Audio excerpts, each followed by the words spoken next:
AFC merilis hukuman kepada Indonesia dan Thailand selepas kejadian ribut di final SEA Games 2023. Ada 3 pemain dan 4 ofisial timnas Indonesia U22 yang dihukum oleh AFC. Satu di antaranya adalah Sahari Gultom. Sosok yang akrab disapa Ucok ini merupakan pelatih kiper timnas Indonesia U22 di SEA Games 2023. Sahari Gultom merasa bingung namanya ada dalam daftar hukuman dari AFC. Ex-kiper PSMS Medan itu diketahui mendapatkan hukuman larangan 6 kali pertandingan dan denda $1.000. Kepada bola.com, Sahari Gultom mengaku belum menerima surat resmi dari AFC. Ia pun hanya mendengar kabar soal hukuman itu dari media massa. Saya justru tahu dari media, belum ada surat resmi jadi masih simpang siur, ujarnya. Sahari Gultom memang menjadi satu dari beberapa orang yang mendapatkan kartu merah pada laga final SEA Games 2023. Namun, Ucok merasa dirinya tak bersalah. Sebelum hukuman dari AFC muncul, ia bahkan sudah mengirimkan surat keberatan terkait kartu yang ia terima di babak final itu. Saya kena kartu, tapi saya bingung karena saya tidak mukul tidak misah juga. Sudah kirim surat keberatan kalau saya buat provokasi atau pemukulan di final itu. Tiba-tiba ada kabar larangan 6 kali bertanding, keluh Ucok. Sahari Gultom berandai-andai, jika nanti ia menerima surat hukuman resmi dari AFC, ia siap naik banding. Ia merasa memiliki bukti kuat untuk tidak mendapatkan hukuman. Misalnya ada saya akan banding, kalau ada bukti, yang jelas saya enggak ngapa-ngapain. Ibaratnya siapa makan nangka siapa yang kena getah, tandasnya.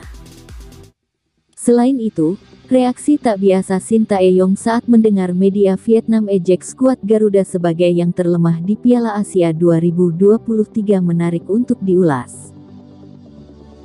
Seperti yang diketahui, timnas Indonesia kembali harus berhadapan dengan timnas Vietnam di ajang Piala Asia 2023 nanti.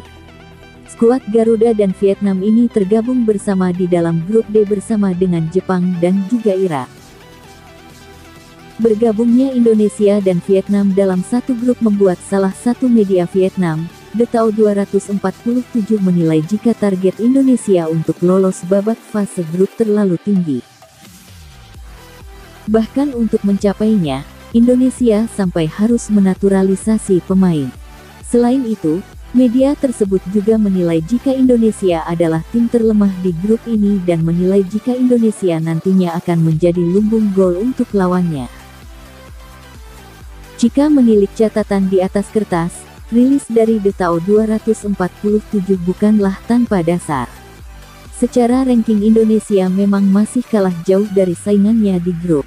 Dilansir dari laman resmi FIFA, Kamis tanggal 13 Juli tahun 2023 Indonesia kini berada di peringkat 150. Sedangkan Jepang berada di peringkat 20, Irak di peringkat 70, dan Vietnam di peringkat 95. Namun, untuk membalas hal tersebut, Shin Tae-yong sudah mengantisipasi ejekan yang datang. Tepat setelah drawing, pelatih asal Korea Selatan itu telah menyebut jika grup D adalah grup berat yang harus Indonesia hadapi. Shin Tae-yong juga menilai jika peluang untuk lolos dari babak fase grup masih 50-50. Grup kami tidak mudah, pastinya. Saya akan mengatakan peluang kami untuk lolos ke babak sistem gugur adalah sekitar 50% tetapi saya memiliki kepercayaan yang besar pada tim saya, ujar Shin Tae-yong dilansir dari laman resmi AFC, Kamis tanggal 13 Juli tahun 2023.